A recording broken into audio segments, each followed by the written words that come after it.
কামাখ্যাত যাব নাপায় বুলি ইয়াত বিয়া হৈ আহি গম পালোঁ। তাৰপিছত মই কিন্তু ছোৱালীৰ দিনতে এবাৰ গ'লোঁ। মোক খুৰী এজনীয়ে কৈছিল বোলে কামাখ্যাত যাব নাপায়, ৰজাঘৰৰ মানুহ কামাখ্যাত নাযায়, তই এবাৰ যাই আহ বুলি।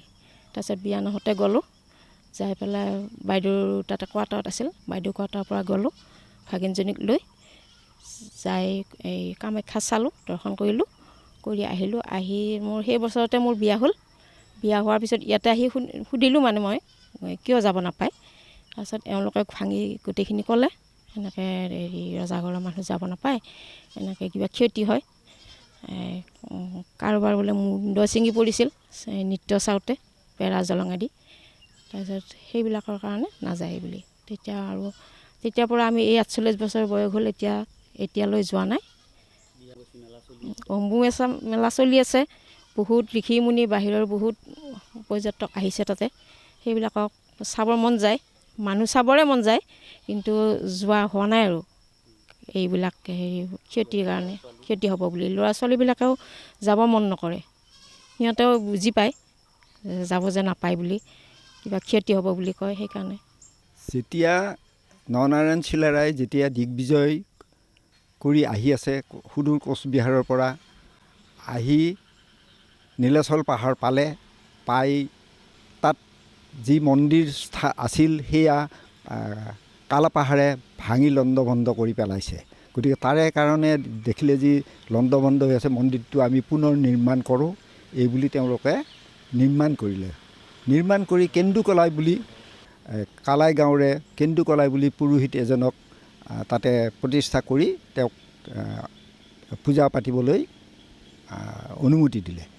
তেনেকৈ পূজাৰীয়ে পূজা কৰে, কিন্তু সদায় বহুত দেৰি হয়, সময়তকৈ মানে অতি সময় নষ্ট কৰে। তাকে তেওঁলোকে চিন্তা কৰি ক'লে কি এই পুৰোহিতে কি কৰি থাকে তাতে। তাকে চিন্তা কৰি তেওঁ মানে নৰনাৰায়ণে নিজে গৈ বেৰাৰ জলঙাৰে চালে মন্দিৰত, চাই দেখিলে যি তাণ্ডৱ নৃত্য চলি আছে, যে দেৱীয়ে নিজে উলংগ হৈ পুৰোহিতে নৃত্য চাই আছে।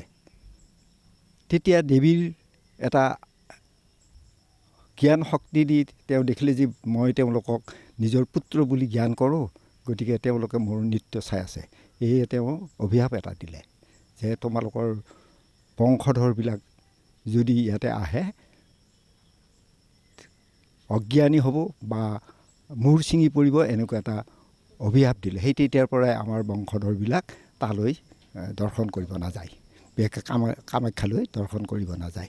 আৰু এতিয়া ইমান উলহ মালহেৰে আমি টিভিত দেখিছোঁ যে দেশ বিদেশৰ কত সাধু সন্যাসী মানুহ দুনুহ সকলোবিলাক কামাখ্যাত দৰ্শন কৰিছে, আমাৰো মন যায়, কিন্তু সেই অভিশাপৰ জৰিয়তে কাৰণে আমি ভয় খাই আমি আজিলৈ কোনো তালৈ দৰ্শন কৰিব যোৱা নাই।